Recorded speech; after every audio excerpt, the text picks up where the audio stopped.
ஸ்டேஜில் சொன்னது ஃபர்ஸ்ட் வந்து வரலட்சுமி மேம் சொல்லுவாங்க, இந்த மாதிரி பெண்கள் இப்படி தான் வரணும், இதுதான் நாங்கள் ரொம்ப நாளாக எதிர்பார்த்தது அப்படின்னா. எனக்கு எப்படின்னு தோணுச்சுன்னா, இப்போ சொல்லுவாங்கல்ல டிவியில் பேசுறது வேற, நேரில் பேசுறது வேற, அந்த மாதிரி எனக்கு தோணுனதே இல்லை இது வரைக்கும். அவங்க அங்கே எப்படி பேசுகிறாங்களோ அதே மாதிரி தான். வந்தோடனே எனக்கு ஹாய் சொல்லுவாங்க. நாங்கள்லாம் வந்தோடனே நல்லா பேசுவாங்க. இன்னும் இந்த ட்ரெஸ் போட்டிருக்க, வேற கம்மல் போடு, மூக்குத்தி போடு அப்படிலாம் ஸ்னேகா மேம் சொல்லுவாங்க என்கிட்ட. அவங்க மூக்குத்திலாம் கூட எனக்கு ஒரு நாள் கொடுத்துருக்காங்க. இதை போடு அப்படி சொல்லிட்டு போட முடியலன்னா வேற மூக்குத்திலாம் மாற்றி கொடுத்துருக்காங்க. வரலட்சுமி மேமும் அந்த மாதிரி கொடுத்துருக்காங்க. ஏன் நீ வலையில போடல, ஒரு சீனுக்கு அவங்களும் மூக்குத்தி கொடுத்துருக்காங்க. ட்ரெஸ்ஸிங் சென்ஸ்லாம் பார்த்து இப்படி பண்ணு, இப்படி செய்யதான் உனக்கு நல்லது, என்னை இன்னும் எப்படி எப்படி வளர்த்துக்கணும்னு சொன்னதெல்லாம் அவங்க பர்சனலாக என்கிட்ட சொல்கிறதும் ஸ்டேஜில் சொல்கிறதும் எல்லாமே ஒரே மாதிரி.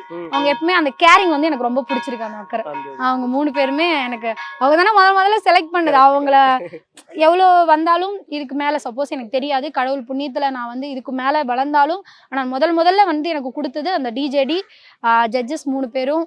அந்த இது வந்து எப்பவுமே என் வாழ்க்கையில் ஃபர்ஸ்ட் இடம் அந்த டிஜேடிக்கும் 3 ஜட்ஜஸ்க்கு தான் வந்து.